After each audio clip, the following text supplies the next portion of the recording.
کتنی بیویاں روزانہ مار کھاتی ہیں، کتنی بیویوں کو مارا جاتا ہے، گالیاں دی جاتی ہیں، ان کے ماں باپ کو گالیاں دی جاتی ہیں، ان کے بہن بھائیوں کو گالیاں، ساس سسر کتنی ننگی تلوار ہیں۔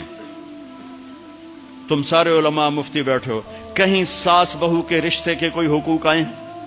کہیں سسر اور بہو کے رشتے کے کوئی حقوق آئے ہیں؟ لیکن میرا معاشرہ سارا حق ساس سسر کے آنے والی بہو پر ڈالتا ہے۔ خامن تو بیچ میں شامل ہوا جائے، وچو پتہ نہیں کدو آ گیا، تو پچھاڑ سانو کرن دے جو کرنا۔ ایک عورت جب ماں ہوتی ہے تو روئیں روئیں سے محبت کے چشمے، جب ساس بنتی ہے تو روئیں روئیں سے زہر اگلنے لگ جاتی۔ یہ کیا معاشرہ ہے؟ اس معاشرے نے کو ہم، یہ علماء کا قصور ہے کہ انہوں نے معاشرت نہیں سمجھائی۔ معاشرت مشکل، ہدایہ کتنی جلدیں ہیں بولو؟ پہلی جلد عبادات، ٹھیک ہے، باقی 3 جلدیں معاملات معاشرت۔ تو کیا پتہ چلا کہ دین کا 1/4 عبادت ہے اور 3/4 اخلاق معاشرت اور معاملات۔ خود تمہاری سب سے بڑی کتاب فقہ تمہیں بتا رہی ہے۔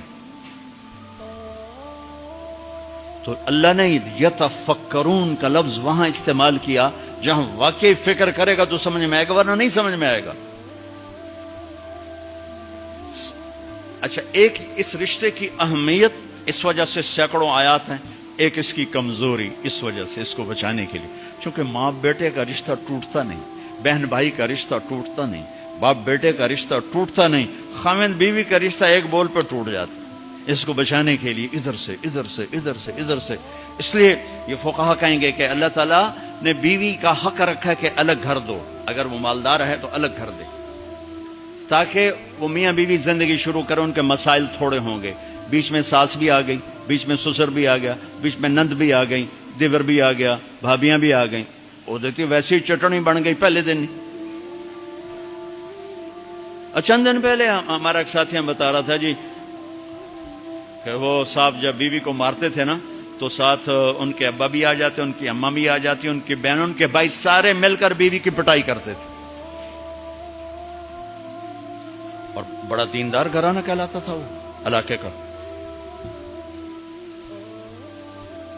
اگر وہ الگ گھر نہیں لے کے دے سکتا تو کرائے پر لے کر دے، اس کو الگ رکھے، اگر اس کا مطالبہ ہے، مطالبہ نہیں پھر تو ٹھیک۔ اگر کرائے پر بھی لینے کی سخت نہیں تو گھر میں پورا پورشن اس کو لے کر دے، پورا پورشن دے جس میں وہ آزاد ہو۔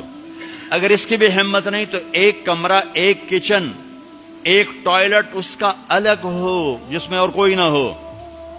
اگر اس کی بھی ہمت نہیں تو پھر روزے رکھے تے تسبیح پڑھے، کسی دین کو برباد نہ کرے۔